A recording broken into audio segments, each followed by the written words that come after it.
Welcome to Coaching Uncut, a special series on the Unstoppable Woman podcast, where I take you behind the scenes and give you a peek into the private coaching I do with my clients. All of these coaching calls have been recorded with the permission from my clients who have generously allowed me to share these with you as a way of helping more people in this world. They give you access to master level coaching and the opportunity to learn the lessons that they're learning right along with them. Please keep in mind that these recordings are not studio productions and the audio quality may be less than ideal, but the content will take you far and help you become unstoppable. With that, listen in and learn.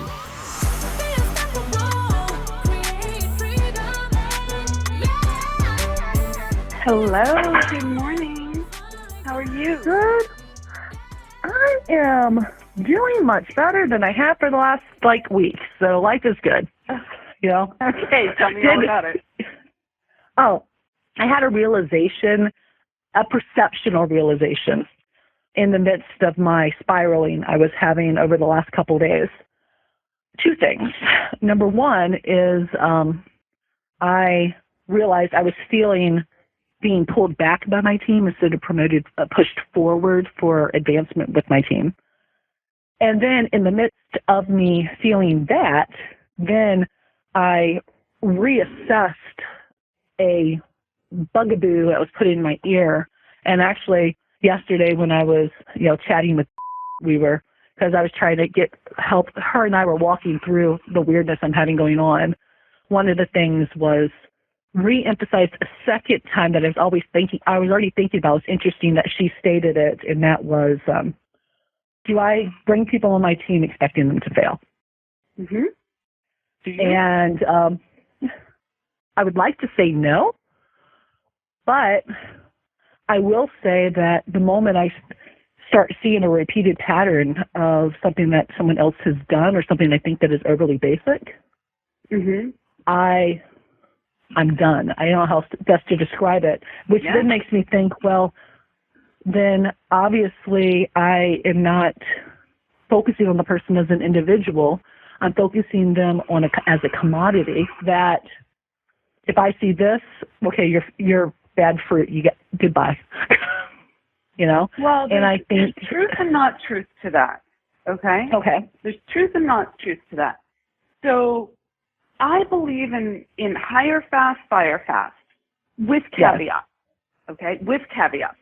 So the caveat is some positions require that they need to learn more of what's going on in your business to be successful. That would be a position like a director of operations or director of marketing, right? A CMO.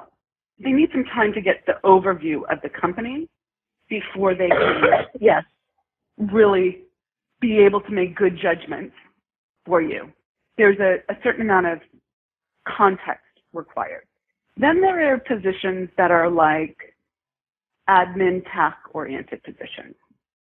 And for those, you have to look at whether people are able to follow directions and how quickly, and whether they are seeking out the proper places to know where the information that they already have is, right? Like if you have a playbook or a manual or, some reference material, are they going there first? Are they self-managing that way?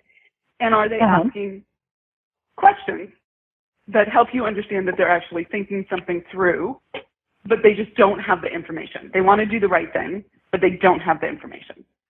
So those are two different categories of people. Within those categories of people, if people are not, if you're getting red flags early, pay attention to that. But I don't know that I think there's two things going on. One, you might have you expecting people to fail. I get that. Okay. That might be a track record for you. However, the answer is to hire better people. Okay? That means probably paying more. That means changing something in your interviewing process. Which is two things that I've done different. Okay.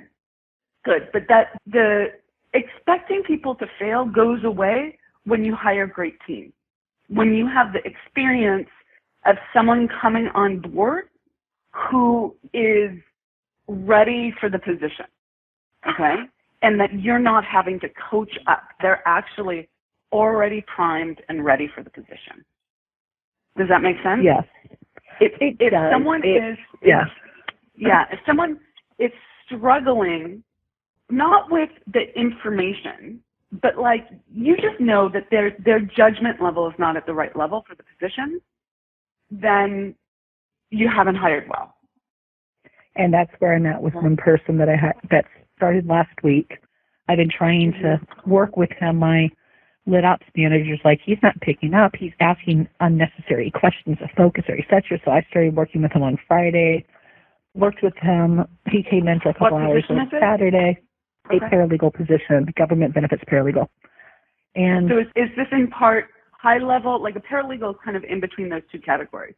It's both, we need you to be a thinker on your own, right? Yes. Be able to think on your own. And it's a follow the task action. Exactly. And communicate. Because what ended up happening yesterday, because I've been frustrated with, team. So I've been, trying to, when I'm frustrated, I try to stay away because I know I don't want to display the frustration to the negativity of productivity and culture.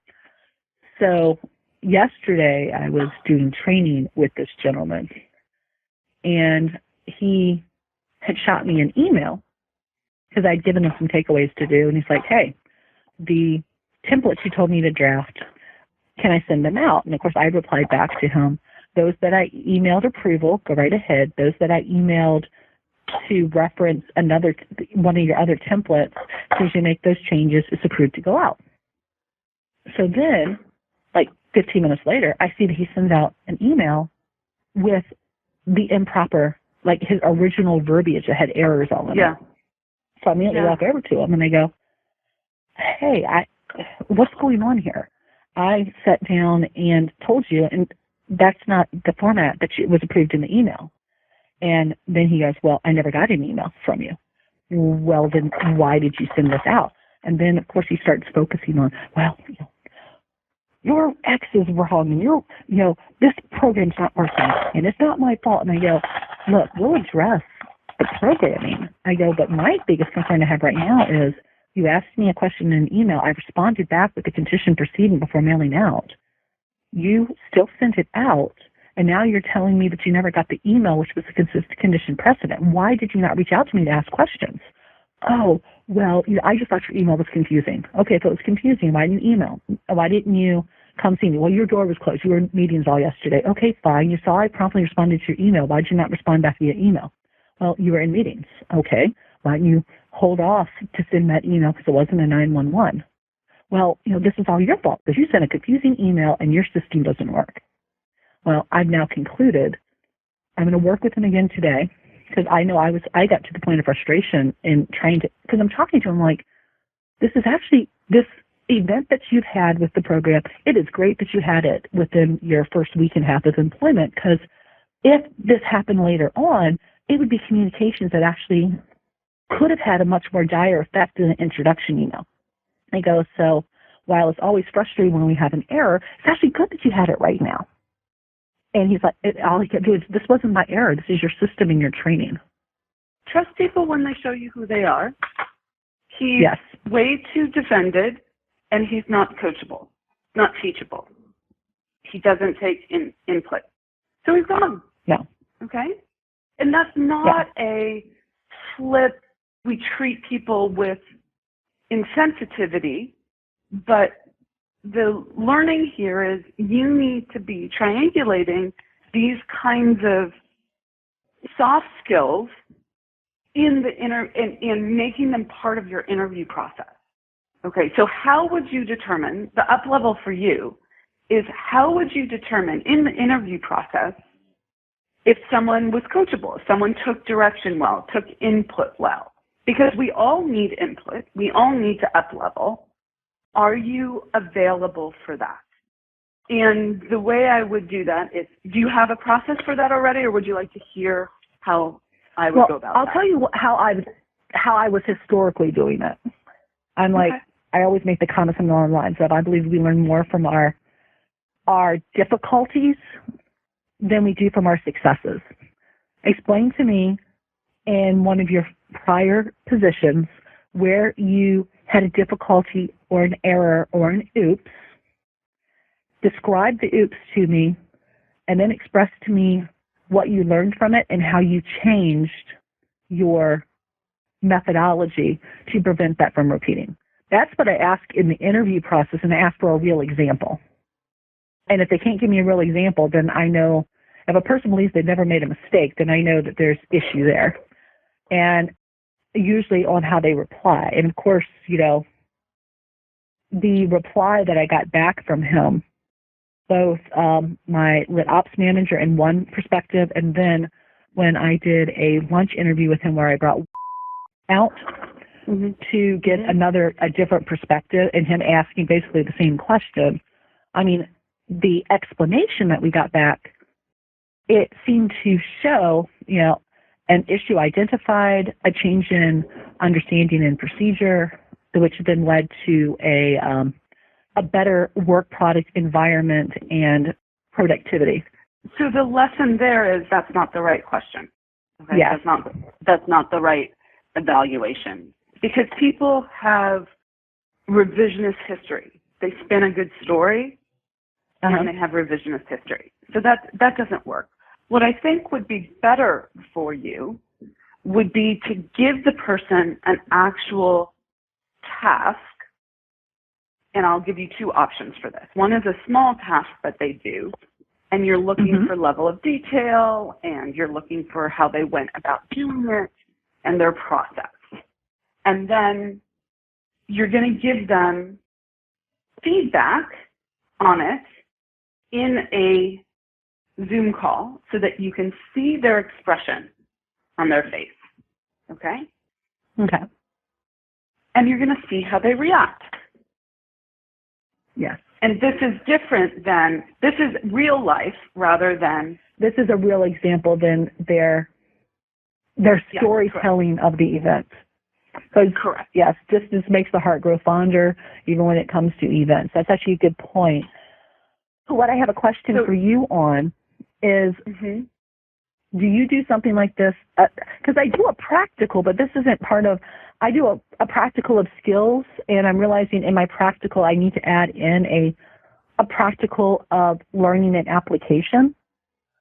Do you do a learning and application in your the practical part of your interview process? And I know we're different fields, but I'm curious, what do you do? So I've done different things at different times. So, and I'm evolving it as well. Okay. So what I have done in the past, and it depends on the position. Each position is different. Okay. Is that I give them a short task to do. How would you approach this? What did you do? But and we do different ones for different people.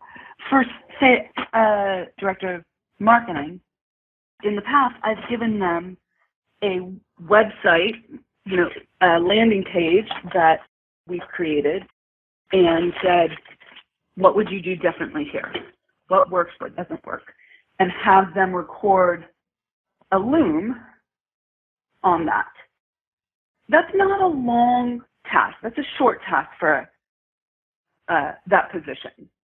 And then I listen to the loom and I hear how they think. And you could use that same loom to identify, and you could use that same loom and go back and have a conversation with the person in Zoom and see how they respond to the feedback. Okay? That would work. What I'm moving towards for a higher level position is to give people a 10-hour task. This is the short list of people. This is like I'm deciding between my top 2 or 3 candidates. I'm at that phase. So this is not for initial interview. And I asked them to do a 10-hour project. So it's significant. And I ask them if they want to get paid for it. Most people will say no, but some people will say yes, and that's perfectly fine. And you ask them how much they would like to get paid for it. And I wouldn't pay more than $50 an hour, okay? That would be $1,500, so it's not insignificant, but well worth it if you have a final candidate and it's a high-level position. And Exactly. You're actually giving them a thing that needs to get done in your business. So you're seeing how they approach the whole thing and what kind of work product they produce. This is good for chief operating officer, CMO, director of marketing, even a project manager position, okay? Could even be for an office manager, okay, depending on what you're having them do. But you want to see how they work. And wouldn't you rather see it up front and spend $1,500 than 100%. the time, right? The time, money, effort, internal team resources it takes to onboard them, hire them, onboard them, fire them if you need to, right? All of that. And this is where Exactly. a certain amount of patience and belief comes in, and self-worth. So I think where I've gotten in trouble in the past is feeling like I'm desperate. That's fear. That's scarcity. And I just need to freaking hire someone now, right? And then you go into, I'm going to compromise on all these things. And that's not a good hiring decision. Don't do that. Okay? I agree. Understand. I am right now, always be hiring. So I was already thinking that he wasn't going to be working out, combined with I know that my EP paralegal is actively interviewing. So I was already, I've got it this is now going to be a third interview that's now face-to-face with a candidate tomorrow. And my whole thought is, it's not the end of the world if the gentleman that started doesn't work out. Like I said, I know that I was very frustrated. I usually don't get as frustrated as I got with him yesterday, to the point that I'm like, look, I'm stepping out of your office because we're not communicating right now. Yeah. And I don't want to, So note that, okay? That's very important. Note that. Note, but don't note like this guy is irritating. Note, I don't like defensiveness. I don't like unwillingness to learn. I don't like, right? Like get very specific about what that represented. Yes. Okay? Good stuff? I appreciate you as always. Thank you so much. You're welcome. Okay, I'll talk to you soon. Take care. I hope you thoroughly enjoyed this episode of Coaching Uncut. Let us know in the comments what you learned and how you can apply it to your own life and business. We absolutely love hearing from you. And we also love receiving your feedback. So thank you in advance for your likes and reviews. They really help us connect with more women who need this information to help them scale. So much appreciated for that and taking the time to do that. Now, if it's go time for you and you're ready to scale your life and your business, then I want to offer you up something. I want to offer you access to our Be Unstoppable Facebook group. We drop daily and weekly resources in this free group that show you exactly how to scale, what you need to be doing differently. So if you want access to that group and it's go time for you, go to theunstoppablewoman.com/Facebook group and that will redirect you there. So theunstoppablewoman.com/Facebook group, no spaces, and start by getting your copy of the Scale Plan, which lives there, and it's totally free. So go do that now, and then tune in to the next episode and continue to be unstoppable.